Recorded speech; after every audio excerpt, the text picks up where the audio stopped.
오늘 우리에게 주신 말씀은 마가복음 13장 28절에서 37절 말씀입니다. 무화과 나무의 비유를 배우라. 그 가지가 연하여지고 잎사귀를 내면 여름이 가까운 줄 아나니, 이와 같이 너희가 이런 일이 일어나는 것을 보거든 인자가 가까이 곧 문 앞에 이른 줄 알라. 내가 진실로 너희에게 말하노니 이 세대가 지나가기 전에 이 일이 다 일어나니라. 천지는 없어지겠으나 내 말은 없어지지 아니하니라. 그러나 그 날과 그때는 아무도 모르나니 하늘에 있는 천사들도 아들도 모르고 아버지만 아시느니라. 주의하라, 깨어있으라. 그때가 언제인지 알지 못함이라. 가령 사람이 집을 떠나 타국으로 갈 때에 그 종들에게 권한을 주어 각각 사물을 맡기며 문지기에게 깨어있으라 명함과 같으니, 그러므로 깨어있으라. 집주인이 언제 오는지, 혹 저물 때 일는지, 밤중 일는지, 닭 울 때 일는지, 새벽 일는지 너희가 알지 못함이라. 그가 호련히 와서 너희가 자는 것을 보지 않도록 하라. 깨어있으라. 내가 너희에게 하는 이 말은 모든 사람에게 하는 말이니라 하시니라. 아멘. 오늘도 귀한 찬양과 기도와 말씀 봉독에 감사를 드립니다. 우리 성도님들의 삶의 곳곳마다 하나님의 선한 손길이 가득하시기를 주님의 이름으로 축복합니다. 지구의 온도가 상승함에 따라 많은 과학자들이 걱정을 하고 있습니다. 지구의 그 전체 온도가 1도만 올라가도 폭염과 집중호우가 발생하게 되어 있습니다. 만약에 우리 지구의 온도가 2도가 갑자기 올라가게 되면 그 바닷속에 있는 산호가 99%가 죽음을 맞이한다고 합니다. 그리고 전 세계의 식량난이 아주 엄청난 위기에 처하게 된다라고 이야기를 하고 있습니다. 이처럼 기후의 변화는 우리의 일상의 삶에 매우 가까이 있습니다. 우리 서울도 올 한 해 무척 더웠지 않습니까? 열대 현상이 우리 서울이 46일 동안 아주 길고 더운 날이 기상관측 이래 처음으로 긴 여름을 맞이하게 되었습니다. 그래서 아마 내년에도 더 덥지 않겠나, 많은 사람들이 그렇게 추정하고 있습니다. 서울이 이처럼 열대야 지방처럼 더워지기 시작하면서 우리가 상상하지 못하는 일들이 벌어지기 시작했습니다. 사진을 한번 보겠습니다. 이것은 작년에 2024년도 여름에 노원구에 사는 한 분이 여름이 자꾸 더우니까 바나나 나무를 한번 심어볼까? 이렇게 생각하고 바나나 나무를 심었던 겁니다. 천수 주말 농장에 바나나 나무를 심었는데 세상에 작년에 바나나가 열렸습니다. 뭐 제주도에서 열린 거는 우리가 잘 알고 있지만 서울에 바나나가 열릴 줄 생각지도 못했습니다. 올해는 어떻게 되었을까요? 올해는 2024년도에 두 송이가 열렸는데 올해는 더 더웠지 않습니까? 그래서 바나나가 세 송이나 열렸습니다. 앞으로 바나나 사러 갈 때 노원구로 가시기 바랍니다. 우리 교회도 바나나 나무를 한번 심어보면 어떨까, 이런 생각이 들었습니다. 세상이 이렇게 기후의 변화와 다양한 변화 속에 우리는 살아가고 있습니다. 그때에 그 변화 속에 우리가 기억해야 될 것은 하나님의 뜻은 무엇일까를 잘 발견하는 것, 이것은 참으로 귀한 일입니다. 우리 영광의 모든 성도님들 생각 속에 늘 이 시대 속의 변화는 그 중에 하나님의 뜻을 잘 분별하시기를 주님의 이름으로 축복합니다. 예수님은 제자들에게 자연이 변화하는 모습을 통해 그 속에 담긴 하나님의 뜻을 분별할 것을 말씀하셨습니다. 오늘 본문 28절과 29절에 그 말씀이 있는데요, 우리 같이 한번 읽어보겠습니다. 무화과 나무의 비유를 배우라. 그 가지가 연하여지고 잎사귀가 내면 여름이 가까운 줄 아나니, 이와 같이 너희가 이런 일이 일어나는 것을 보거든 인자가 가까이 곧 문 앞에 이런 줄 알라. 예수님은 제자들이 세상의 이 징조를 통하여서 세상의 종말을 알기를 원하셨습니다. 예수님께서는 세상의 징조를 설명하시기 위해서 이 무화과 나무가 자라는 비유를 말씀을 하셨습니다. 이스라엘의 무화과 나무는 겨울이 되면 이렇게 앙상한 가지로 있습니다. 그러다가 봄이 되면 이제 잎이 나기도 하고 연한 가지가 나오기 시작합니다. 그리고 나서 여름이 되면 여지없이 무화과 열매가 열리게 되는 것입니다. 이스라엘에는 항상 집 주변에, 우리는 집 주변에 보통 감나무라든지 이런 우리가 익숙한 나무를 심어 놓지 않습니까? 근데 이스라엘은 무화과 나무를 잘 심어 놓습니다. 그래서 무화과 나무에 잎사귀가 이제 나오기 시작하면 봄이 되었구나, 열매가 맺으면 이제 여름이 찾아왔구나라는 것을 이스라엘 사람들은 알게 되었습니다. 예수님께서는 자연의 변화를 통해서 계절을 알 수 있듯이 말세의 징조를 통해서 세상의 종말의 때를 알기를 원하셨습니다. 오늘 본문과 동일한 본문이 마태복음 24장에 나오는데요. 그곳에는 아주 구체적으로 말세의 징조를 두 가지를 말씀하고 있습니다. 먼저 마태복음 24장 7절 말씀, 우리 같이 한번 읽어보겠습니다. 민족이 민족을, 나라가 나라를 대적하여 일어나겠고 곳곳에 기근과 지진이 있으리니. 말세의 징조는 바로 광범위한 혼란이 증가된다는 것입니다. 나라와 나라끼리 싸우기도 하고 민족과 민족끼리 갈등이 일어나기도 하고 무엇보다 온갖 기근과 지진과 같은 자연재해가 발생하는 겁니다. 그 외에도 불법이 증가하고 사랑하는 마음이 식어진다라고 성경은 기록하고 있습니다. 그래서 사람들끼리 서로 격려하고 존중하기보다는 깎아내리고 험담하는 것을 당연한 것으로 여긴다는 것입니다. 결국 공동체의 혼란이 증가되는 것이죠. 온 세상과 각 나라, 각 개인, 각 공동체, 이 혼란이 증가되는 것, 그것이 1차적인 말세의 징조이다라고 말씀하셨습니다. 혼란의 증가뿐만 아니라 말세에 또 다른 징조가 있습니다. 마태복음 24장 14절에 그 내용이 나오는데요. 우리 같이 한번 읽어보겠습니다. 이 천국 복음이 모든 민족에게 증언되기 위하여 온 세상에 전파되리니 그제야 끝이 오리라. 말세의 또 다른 중요한 특징은 천국의 복음이 다 전파된다는 것입니다. 지금 전 세계에 복음이 들어가지 않는 미전도 종족이 7,300개 정도 됩니다. 사실은 한 5, 6년 전에는 한 7,500개 정도 됐는데 선교단체가 열심히 지금 선교를 해서 한 200개 정도는 미전도 종족이 복음화가 되었습니다. 그래서 지금은 한 7,300개 정도 미전도 종족이 있습니다. 이 미전도 종족이 모두 복음화가 되는 그 순간이 바로 말세가 오는 시기입니다. 그때 예수님이 재림한다라고 성경은 분명히 말씀하셨습니다. 그래서 예수님의 재림을 온전히 기다리는 사람은 손 놓고 있을 수 없는 것입니다. 더 많은 미전도 종족에게 복음을 전해서 미전도 종족이 복음화되게 하는 것, 그것이 마땅히 살아가야 될 우리 성도의 모습이 되어야 하는 것이죠. 선교단체 중에 FTT라는 아주 유명한 선교단체가 있습니다. 이 단체는 그냥 한 단체가 아니라 여러 가지 연합된 선교단체입니다. 이 FTT라는 선교단체를 굳이 우리나라로 번역한다면 이렇게 번역할 수 있습니다. 지상명령 과업 완수단체. 예수님께서 땅끝까지 복음 전하는 그 지상명령을 완수하기 위해 노력하는 단체다라는 것이 이 FTT라는 유명한 단체입니다. 이 단체는 미전도 종족을 향해서 복음을 전하는 많은 선교단체들인데 그 선교단체들이 연합으로 모여서 결성한 단체입니다. 우리 교회가 인도 미전도 종족을 선교할 때에 갭이라는 선교단체를 통해서 우리가 선교를 하고 있는데 그 갭도 이 FTT라는 이 연합선교단체에 속해 있습니다.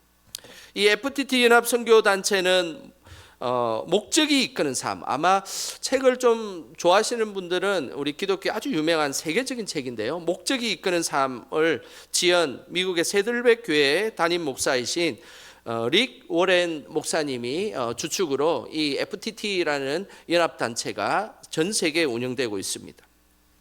우리가 이 땅에 미전도 종족을 복음화하는 것, 그것은 예수님의 지상 명령의 과업을 완수하는 일입니다. 그래서 늘 이 일을 하는 것은 참으로 귀한 일임을 우리는 기억하셔야 합니다. 우리는 때를 얻든지 못 얻든지 간에 늘 주님의 복음을 땅끝까지 전하는데 힘쓰는 우리 교회와 우리 개인이 되시기를 주님의 이름으로 축복합니다. 예수님은 말세를 살아가는 우리에게 어떻게 신앙생활을 하는 것이 합당한지를 말씀하셨습니다. 먼저 31절 말씀 같이 한번 읽어보겠습니다. 천지는 없어지겠으나 내 말은 없어지지 아니하리라. 말세를 살아가는 우리에게 필요한 한 가지는 늘 말씀을 붙들고 살아가라라는 것입니다. 천지는 없어지지만 무엇은 없어지지 않는다고요? 예, 맞습니다. 하나님의 말씀은 없어지지 않습니다. 세상의 이론과 이야기는 시대에 따라 변할 수 있습니다. 그래서 인간이 만든 법칙 그리고 이론은 그 시대에는 아주 당대 훌륭하게 잘 사용되지만 또 세월이 지나면은 그것이 변화되게 되어 있습니다. 문자가 없고 입으로 전하는 말만 있었던 시대는 말을 외워서 상대방에게 정보를 전달하는 것이 중요했습니다. 근데 어느 날 문자가 그것이 생기기 시작하면서 말을 외워서 정보를 전달하던 기성세대들이 문자로 인해서 암기력이 떨어질까 봐 그들은 걱정했습니다. 그래서 문자를 사용을 못하게 했습니다. 근데 오늘날은 어떻습니까? 문자를 사용 안 하고 이 방대한 지식을 어떻게 전달할 수 있겠습니까? 그래서 문자는 인류의 보편적인 문화가 되었습니다.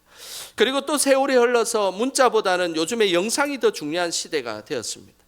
글을 다 읽어보는 것보다 요약된 영상을 하나 보게 되면 사실은 그 속에 더 많은 정보를 습득할 수 있고 기억할 수 있게 되는 시대가 찾아왔습니다. 그렇게 되자 문자만 사용하던 기성세대들은 영상을 사용하는 세대들이 어휘가 떨어질까 봐 걱정하고 있는 것입니다. 지금은 글을 읽는 것보다 영상으로 보는 것이 더 익숙한 세대가 되었습니다.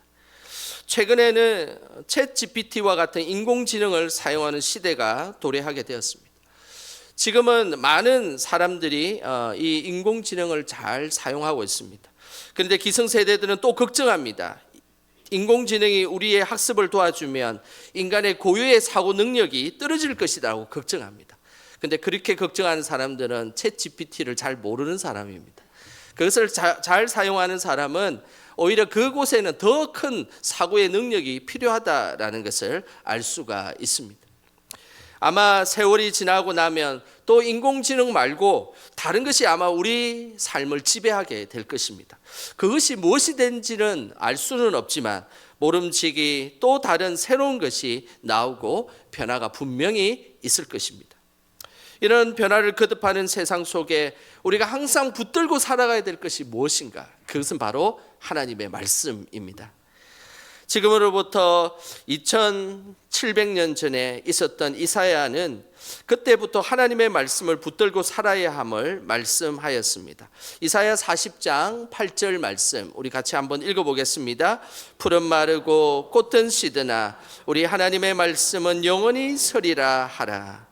세상에는 영원한 것이 없습니다. 시간이 지나면 시들고 그리고 마르게 되어 있습니다. 하지만 무엇만이 영원하다라고 말씀하고 있습니까? 하나님의 말씀입니다. 그렇습니다.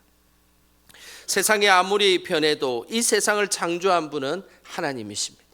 우리가 대단한 기술을 가지고 있지만 여전히 우리 인간은 하나님 앞에 죄인입니다. 이 죄를 인공지능이 죄를 사해 줄 수 있겠습니까? 예수 그리스도의 십자가 보혈만이 우리의 죄를 살 수가 있게 되는 것입니다. 그래서 우리가 늘 붙들고 살아가야 될 것은 이 성경의 진리, 성경의 말씀을 붙들고 살아가야 하는 것입니다. 이것을 믿으십니까? 우리가 세상의 변화 속에 우리가 적응하며 살아가야 되며 그건 당연한 일입니다. 후퇴하고 그 세상의 많은 빠른 것에 그렇게 늦춰져는 그런 삶은 하나님이 좋아하는 삶은 아닙니다. 늘 세상의 풍조 속에서도 거기에 풍조에 잘 맞춰서 살아가기를 원합니다. 그러나 그래도 우리가 영원히 잊지 말아야 될 것은 변하지 않는 늘 하나님 말씀 붙들고 살아가시기를 주님의 이름으로 축복합니다. 예수님께서는 말세를 살아가는 우리가 말씀을 붙들고 살아가라라고 말씀하신 후에 또 중요한 신앙의 모습을 말씀하셨습니다. 오늘 본문을 잘 살펴보면 반복되는 아주 짧은 문장이 있습니다. 오늘 13장 33절부터 37절에 보면 4번이나 반복되는 문장이 있는데요. 33절에 보면 주의하라 깨어 있으라. 34절에는 문지기에게 깨어 있으라. 35절에는 또 깨어 있으라. 마지막 37절에도 깨어 있으라. 이 깨어 있으라는 단어가 무려 4번이나 계속해서 반복되고 있습니다. 예수님께서 사복음서에 말씀하신 것 중에서 이렇게 짧은 이 문장을 4번이나 반복했던 것은 한 번도 없습니다. 오늘 이 본문만이 유일하게 반복되고 있습니다. 왜 예수님께서 깨어 있으라라고 강조하시면서 반복하셨을까요? 그 이유가 35절에 나옵니다. 우리 35절 같이 함께 읽어보겠습니다. 그러므로 깨어 있으라. 집주인이 언제 올는지 혹 저물 때일는지 밤중일는지 닭 울 때일는지 새벽일는지 너희가 알지 못함이라. 예수님께서 깨어 있으라고 말씀하신 이유는 말세가 되면 예수님이 언제 오실지 모르기 때문에 늘 깨어 있으라고 말씀하셨습니다. 말세의 징조를 통해서 말세가 이제 가까이 왔구나라는 것은 우리는 알 수 있습니다. 그러나 정확하게 그 말세 때에 언제 몇 시 몇 분에 예수님이 오실지는 우리는 아무도 알 수가 없습니다. 그렇기 때문에 늘 깨어 있으라라고 말씀하고 있는 것입니다.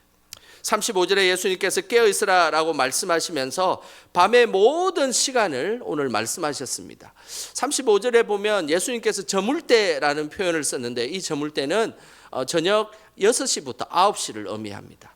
그리고 밤중은 9시부터 12시를 의미하고 닭 울 때는 12시부터 3시 그리고 새벽은 3시부터 6시를 의미합니다. 그러니까 예수님께서 이 35절에 했던 이 말씀은 그냥 단순히 했던 나열한 말씀이 아니라 그 해가 지는 시기부터 시작해서 해가 뜨는 때까지의 사경을 정확하게 예수님께서 말씀하셨습니다. 왜 예수님께서 해가 질 때부터 해가 뜰 때까지 모든 밤에 상세하게 설명하시면서 깨어 있으라고 하셨을까요? 그 이유는 모든 시간대에 깨어 있으라라는 하나님의 뜻이 담겨 있기 때문입니다. 예수님은 우리가 어떨 때는 깨어 있고 어떨 때는 잠들어 있지 말아야 된다라고 분명하게 말씀하셨습니다. 이 깨어 있으라라는 헬라어는 그레고레오라는 단어를 쓰는데 이것은 그냥 수동적으로 그냥 내가 좀 정신을 차려야지 이런 그런 표현이 아닙니다. 적군이 쳐들어오는 직전에 그 경비병이 적군이 쳐들어오는지 안 오는지를 깨어서 유심히 살펴보는 그런 깨어 있음입니다. 만약에 경비병이 잠시 눈을 감고 졸게 되면 적군이 바로 쳐들어와서 그 성을 함락하게 되어 있습니다. 그렇게 적극적으로 하나님 앞에 깨어 있으라라고 말씀하고 있는 것입니다. 잠시도 방틈한 틈을 타게 되면 일순간에 우리는 넘어지고 그리고 믿음 없어지는 것이 우리의 모습입니다. 이번 주 수요일 밤 8시경에 전라남도 신안 앞바다에서 267명이 탄 배가 무인도에 부딪혀 자초하는 일이 있었습니다. 지금 이 사진인데요. 이 267명이 탑승한 이 여객선이 결코 작은 여객선이 아닙니다. 그냥 우리가 유람선 타는 그런 것이 아니고 이 배는 무려 1000명의 사람이 탈 수 있는 배고 그 차는 100대가 넘는 차를 실을 수 있는 아주 큰 거대한 배입니다.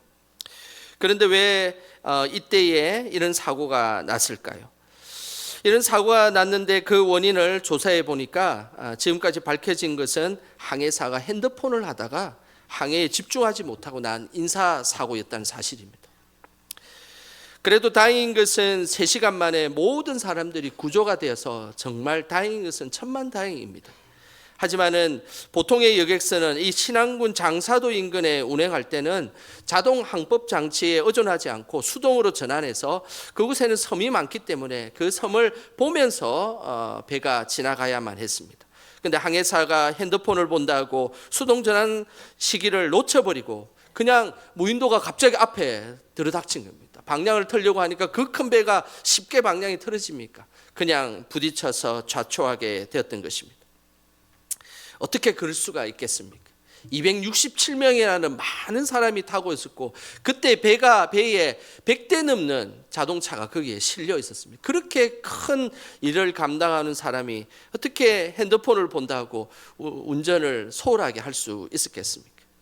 일순간에 깨어있지 못해서 이렇게 큰 대형 사고가 났던 것입니다. 우리는 항상 깨어 있어야 합니다. 그렇지 않으면 넘어지고 그리고 깨어지고 믿음 잃는 것이 우리라는 것을 우리는 꼭 명심하셔야 합니다. 초대교회 지도자 중에서 깨어있지 못해서 평생 한이 맺힌 사람이 있습니다. 바로 베드로입니다. 예수님은 베드로에게 깨어서 기도하라라고 몇 번을 당부를 했습니다. 그리고 마지막 날 예수님께 잡혀가시는 그 직전에도 깨어서 기도하라라고 부탁하였습니다. 하지만 깨어있지 못하고 잠들었던 베드로는 예수님을 모른다고 3번이나 부인하게 되었습니다.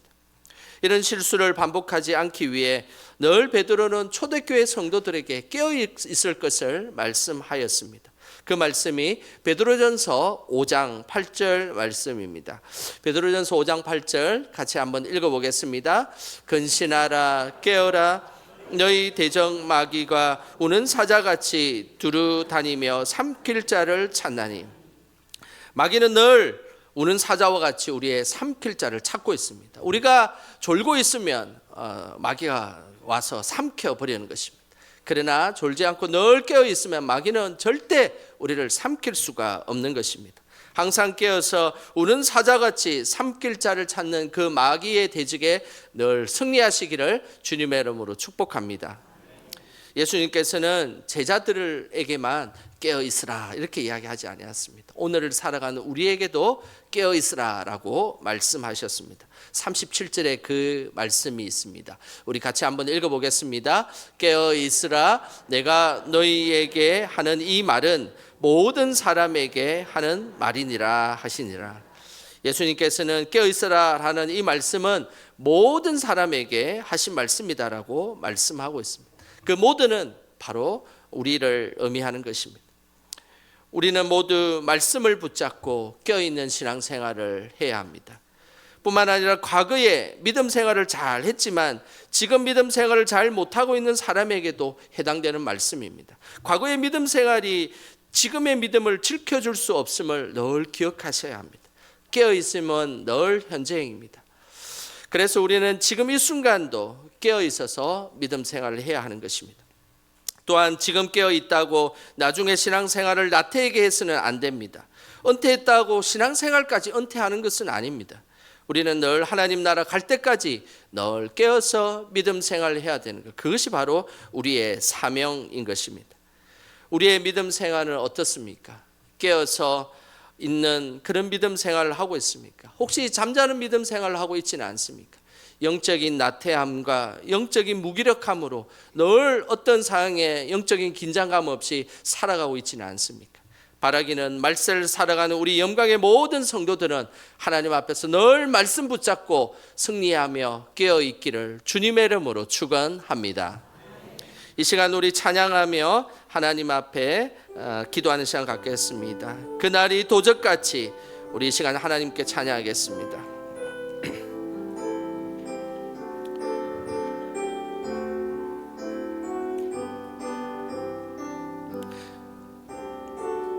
그날이 도적같이 이를 줄 너희는 모르느냐. 늘 깨어 있으라 잠들지 말아라 주님과 동행하라. 항상 기뻐하라 쉬지 말고 기도하라 범사에 감사하라. 이런 예수 안에서 너희에게 향하신 하나님 뜻이니라. 평강의 하나님이 평강의 하나님이 너희를 거룩하게 하시고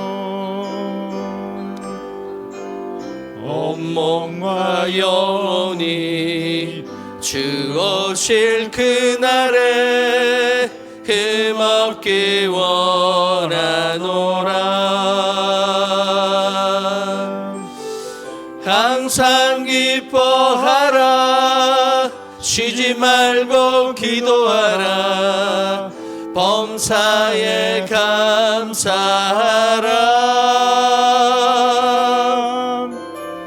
이는 예수 안에서 너희에게 향하신 하나님 뜻이니라. 이 시간 우리 합심하여 함께 기도하겠습니다. 하나님, 늘 깨어있는 신앙이 되게 하여 주시옵소서. 우리의 신앙이 잠들지 않게 하여 주시옵소서.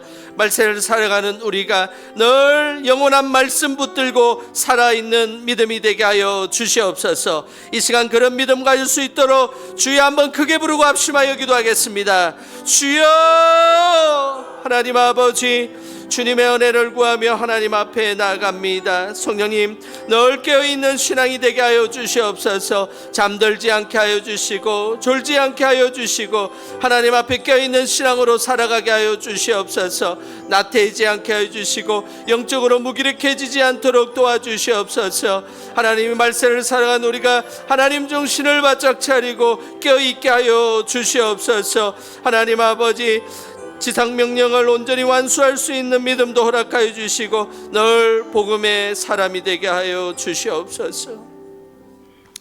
하나님 아버지, 항상 저희들과 동행하여 주셔서 감사드립니다. 말세를 살아가는 우리들이 늘 말씀 붙잡고 깨어있게 하시고 잠들지 않도록 성령께서 지켜 주옵소서. 말세의 여러 징조들을 온전히 분별하게 하시고 주님의 지상명령을 완수할 수 있도록 복음 전하는 데 최선을 다하는 우리가 되게 하옵소서. 예수님의 이름으로 기도드립니다. 아멘.